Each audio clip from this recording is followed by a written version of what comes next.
It began on an ordinary Saturday afternoon in a quiet, suburban neighborhood, the kind of place where kids rode bikes down freshly paved streets. Sprinklers ticked across manicured lawns, and families waved politely from driveways. To anyone driving through, it looked like the picture of peace. But what unfolded that day would reveal a darker truth hiding beneath the surfaced one fueled by fear, prejudice, and the misuse of authority. At the center of it all stood Reginald Carter. To his neighbors, he was quiet, unassuming, just another black homeowner who kept his yard trimmed and nodded politely when spoken to. No one suspected that behind that calm exterior, he carried a past defined by discipline, service, and secrets too heavy for casual conversation. That Saturday, his calm was shattered when two men in tactical vests stormed into the cul-de-sac. Their boots hit the pavement hard, their radios crackled with fake codes, and across their chests, in bold white letters, read the word police. Neighbors froze on their porches. Parents pulled children closer. Phones lifted to record. To anyone watching, it seemed like law enforcement had arrived to carry out an arrest. But something was off. Their uniforms didn't match. Their badges flashed too quickly. And their target, Reginald. As whispers rippled through the crowd, one voice rose above the rest, that of Linda Harper, the long-standing HOA president. She stood tall, her arms crossed with smug authority, declaring that Reginald had been disrupting the community and that she had called in backup to handle him. The men moved fast, attempting to corner him, to put him in cuffs in front of his neighbors, to humiliate him under flashing blue lights that never came. What they didn't know, what no one knew, was that Reginald Carter wasn't just another resident. He wasn't just another black man being profiled in his own neighborhood. He was one of the most respected, most feared agents in the FBI. And in the next 20 minutes, the quiet suburban street would become the stage for a battle between truth and deception, between power abused and power earned.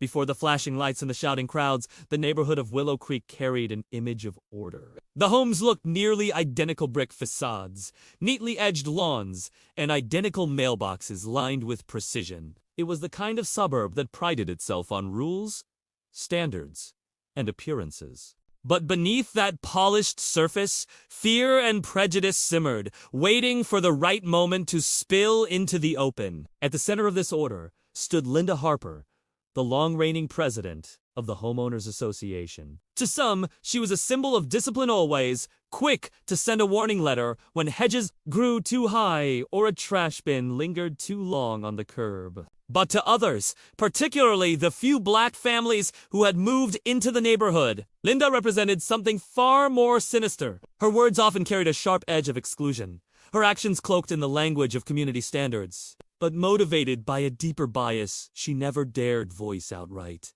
Among those families was Reginald Carter. On the surface, Reginald seemed unremarkable, even invisible at times. He kept his lawn trimmed, waved at neighbors, and paid his dues on time. His quiet routine gave no hint of his background. For most residents, he was simply the man on the corner lot with the sharp suits on weekdays. Few had ever spoken more than pleasantries to him. That suited Reginald just fine. He valued privacy, and in his line of work, it wasn't just a preference, it was a necessity. Because while his neighbors saw a polite black man blending into suburbia, the truth was that Reginald Carter had spent decades in the FBI. His career had taken him from undercover operations in cities across the country to high-stakes investigations that dismantled criminal networks. He had looked corruption in the eye more times than he cared to count. Yet in Willow Creek, he lived not as an agent, but as a neighbor, a husband. A man who wanted nothing more than peace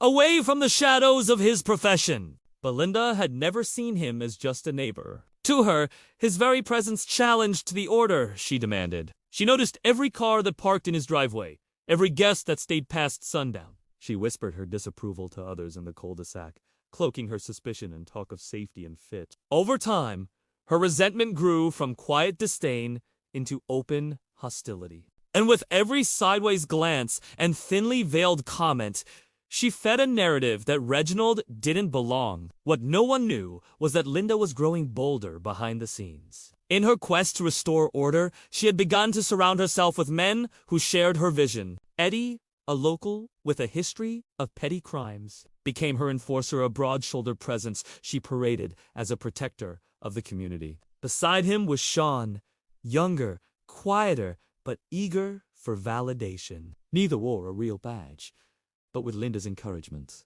they dressed the part, donning vests with the word police stitched across the front. To Linda, it was a show of strength. To the neighbors, it looked convincing enough. To Reginald, however, it was something far more dangerous, because he had seen this pattern before. In his years with the Bureau, he had studied the psychology of power, how people with no real authority cloaked themselves in symbols to intimidate, to control, to silence. He knew the danger of letting such acts go unchecked. But in Willow Creek, he chose restraint. He hoped it was nothing more than theatrics. That illusion shattered on a warm Saturday afternoon. The sun hung high, casting long shadows across the quiet cul-de-sac. Children played hopscotch on sidewalks while neighbors trimmed hedges or washed their cars. Reginald stood at his porch, coffee in hand, when he saw Eddie and Sean approach. Their boots struck the pavement with a weight meant to draw attention. Radios crackled with meaningless static.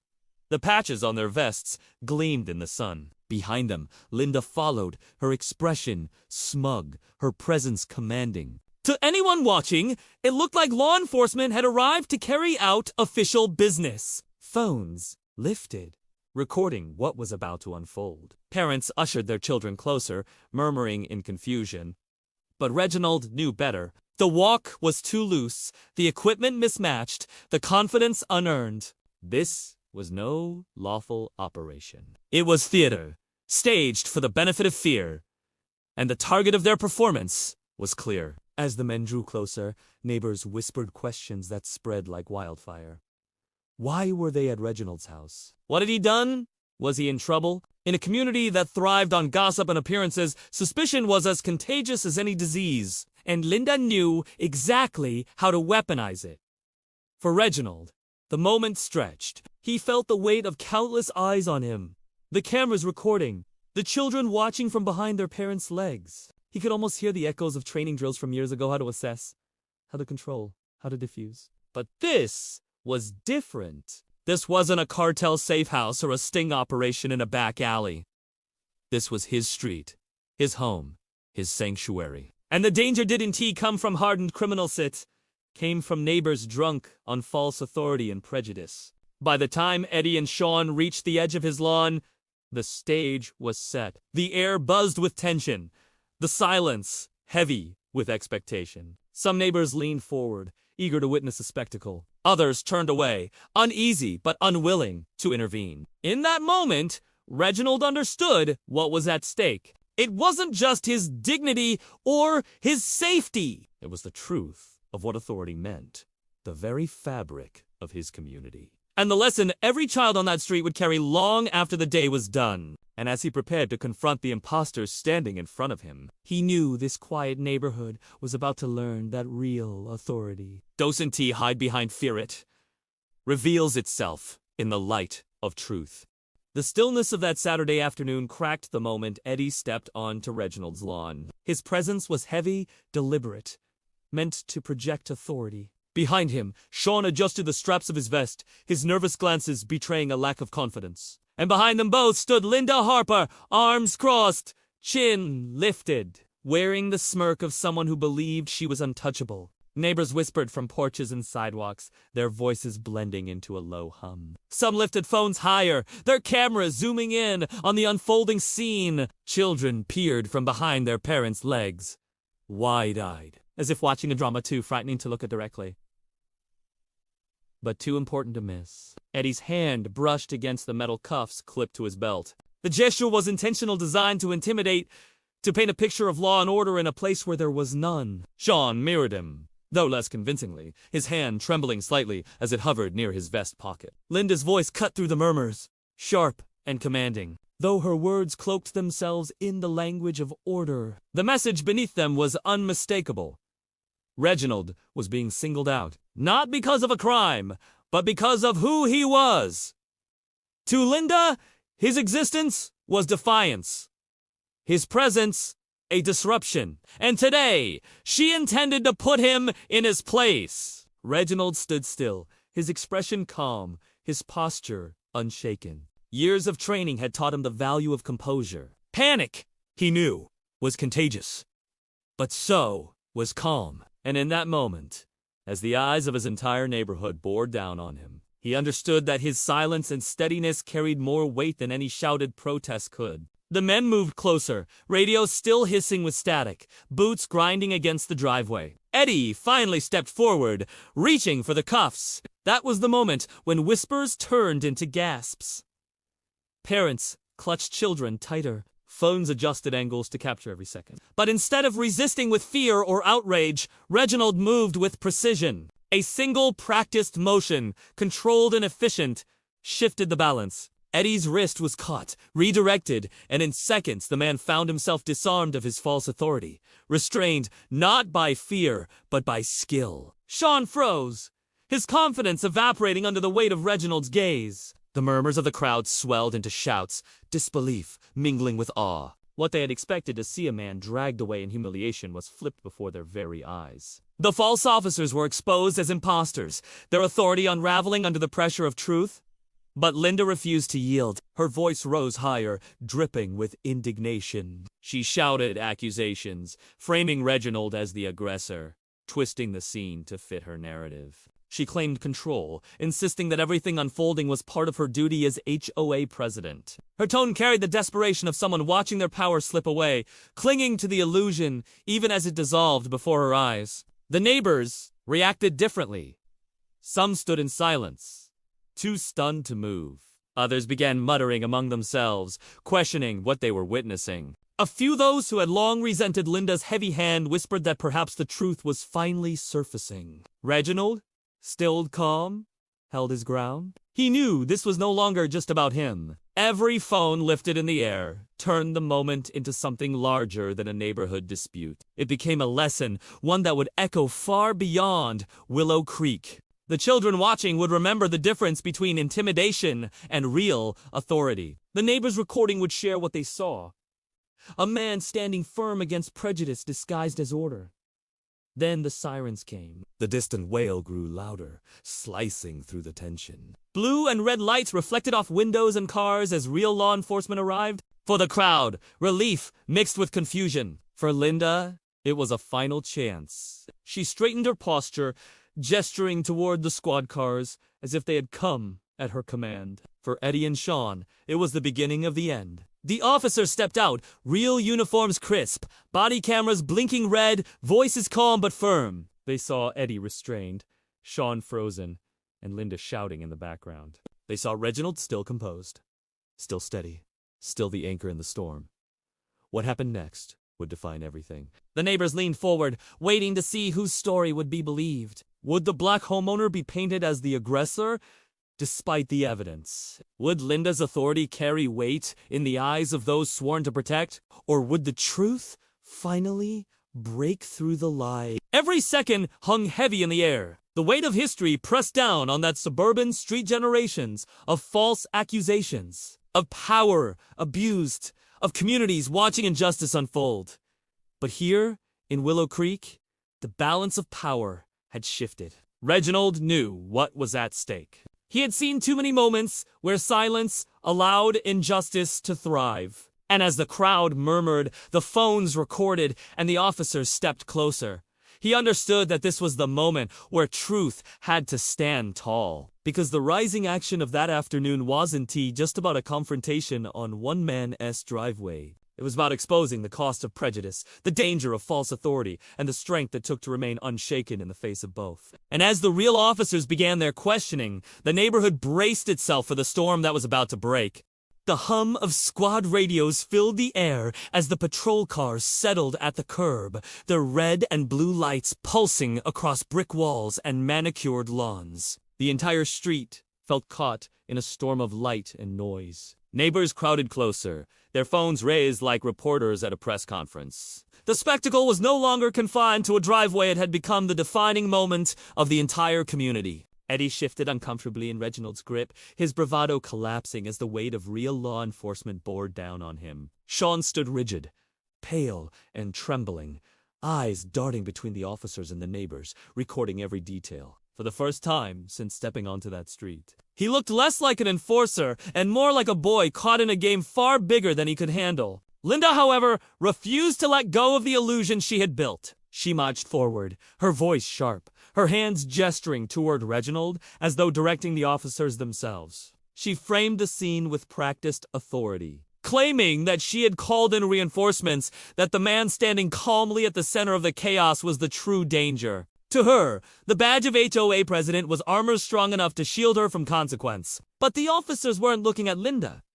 Their eyes moved from the trembling imposters to the still figure of Reginald Carter. He stood with his hands loosely at his sides, his shoulders square, his expression unreadable. He wasn't pleading, shouting, or defending himself. He didn't need to. His stillness carried more weight than Linda's tirade ever could. One of the officers, broad-shouldered and steady, approached cautiously. His partner scanned the scene, noting the mismatched gear, the counterfeit vests, the way the crowd's phones captured every angle. It took only moments for doubt to cloud the narrative Linda tried so desperately to sell. Then came the reveal. Reginald reached into his pocket, slow and deliberate, every move precise. The crowd hushed as he produced his credentials, a leather case, unfolded to display the unmistakable seal of the Federal Bureau of Investigation. The badge gleamed under the flashing lights, a symbol of real authority that needed no theatrics to prove itself. Gasps rippled through the neighborhood. Some whispered in disbelief. Others clapped their hands to their mouths, stunned by the truth that had been hiding in plain sight all along. The man they had underestimated, the man Linda had tried to paint as a threat, was one of the most respected agents in the country. Eddie's face drained of color. Sean's knees buckled slightly, and Linda's composure cracked for the first time. Her eyes widened, her mouth fell open, and her voice faltered as she tried to regain control. She sputtered excuses, twisting her narrative, insisting she hadn't known, that she was only doing her duty. But the damage was done. The crowd had seen everything. The officers exchanged glances, their posture shifting from suspicion to respect. The broad-shouldered officer nodded slightly, acknowledging the gravity of the badge before him. His tone softened, professional yet deferential, as he addressed Reginald not as a suspect, but as a colleague. And in that moment, the power Linda had clung to evaporated. The neighbors who once nodded at her HOA letters now shook their heads in disgust. Whispers turned into open condemnation. Parents who had feared her judgments now held their children closer, muttering that this was not leadership, it was abuse. Phones zoomed in on her face, capturing the exact instant her mask of authority shattered. Linda lashed out one final time. Her words, no longer veiled, spilled with venom. She shouted about people like Reginald, about how he didn't belong, about how this community had standards he could never meet. Her voice trembled with rage, but it was too late. The words landed like stones dropped into still water, sending ripples of outrage across the crowd. Gasps erupted. Some neighbors shouted back, telling her to stop, to listen to herself. Others turned away, disgusted. For years, Linda's prejudice had hidden behind polite language and carefully chosen words. Now it stood naked, undeniable, for everyone to see. Reginald didn't respond with anger. He didn't need to. His silence spoke louder than her outburst. His calm, his presence, his badge, all of it stood as a mirror, reflecting the truth she could no longer escape. The officers made their decision. Eddie was placed in cuffs, his protests weak and meaningless. Sean was escorted aside, his head bowed, muttering apologies. And then, finally, Linda was approached. Her protests rose higher, claiming authority, demanding respect, insisting that as HOA president, she was untouchable. But the officers didn't falter. They reminded her, with quiet firmness, that no title placed her above the law. The crowd leaned forward, phones recording as Linda was guided toward the squad car. Some whispered, others applauded softly, but most simply stared in silence, watching as the woman who had ruled their neighborhood with intimidation and control was exposed as a fraud. In that instant, the power dynamic of Willow Creek shifted forever. The children watching learned that fear disguised as authority could crumble in the face of truth. The neighbors saw that silence had enabled injustice, but exposure had set them free. And Linda Harper, once untouchable, now stood as a cautionary tale reminder of what happens when prejudice and false power are allowed to fester. Reginald remained still, at the center of it all. He didn't raise his voice, didn't gloat, didn't demand recognition. His very presence was enough. He understood that this moment wasn't about victory, it was about accountability. And as the patrol cars pulled away, carrying Eddie, Sean, and Linda into the night, the neighborhood understood that too. The climax of that day wasn't defined by flashing lights or raised voices. It was defined by the truth, revealed in front of everyone, undeniable and unshakable. And for the first time in years, Willow Creek felt the weight of real authority, not the false kind stitched onto vests, but the kind that stood firm in service of justice.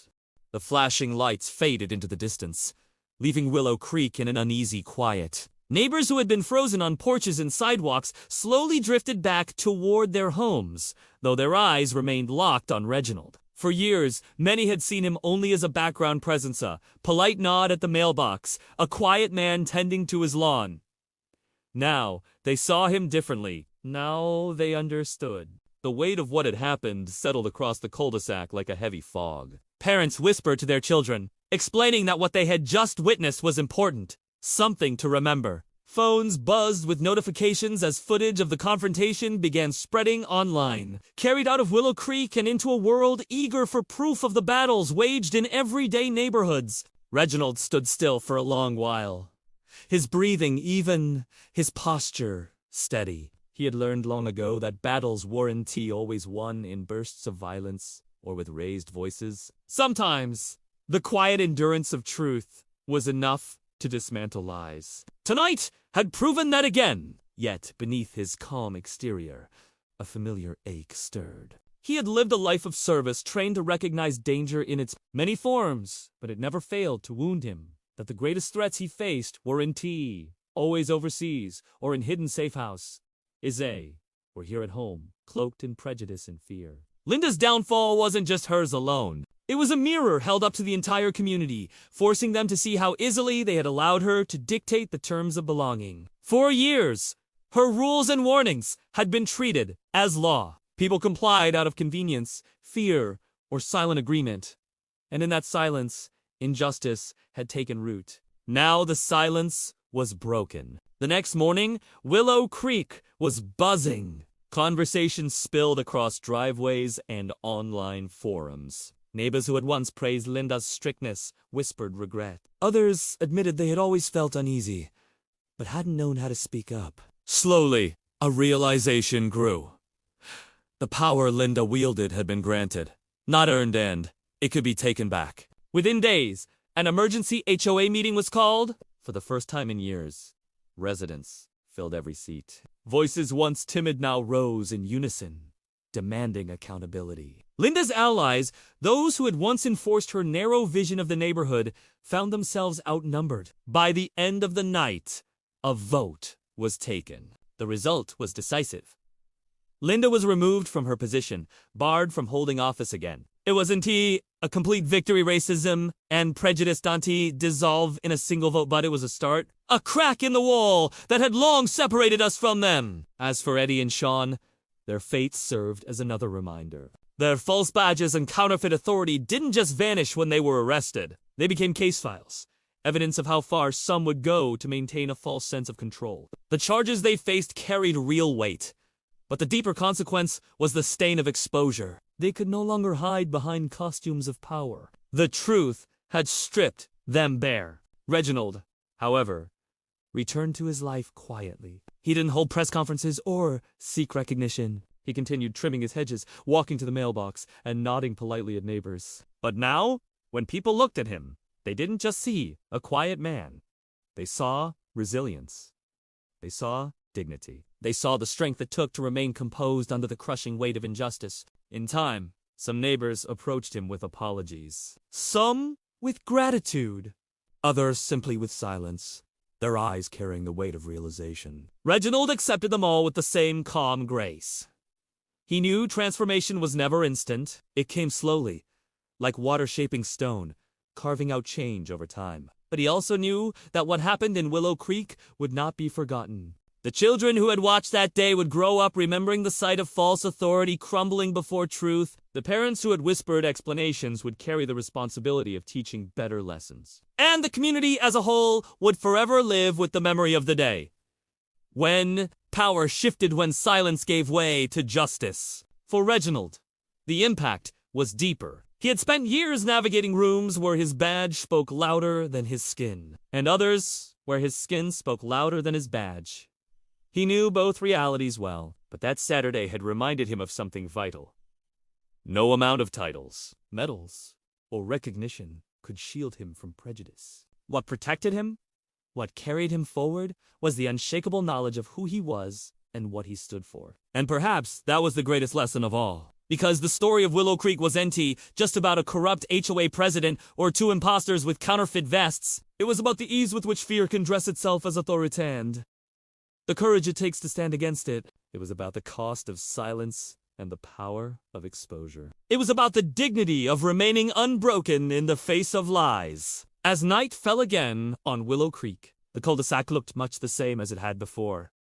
Sprinklers ticking, children laughing, neighbors waving. But beneath the ordinary rhythms, something had shifted. The illusion of perfection was gone, replaced by something more, real understanding that justice doesn't always come from those who shout the loudest, but from those who stand And so the story ends where it began, in a quiet neighborhood that seemed untouched by conflict. But now, its residents carried a different truth, etched into their memory like a scar that both hurt and healed. The question that lingered wasn't whether Reginald had won or whether Linda had lost. The question was larger, heavier. How many more neighborhoods? How many more streets? How many more lives are waiting for the day when truth finally stands tall against false authority?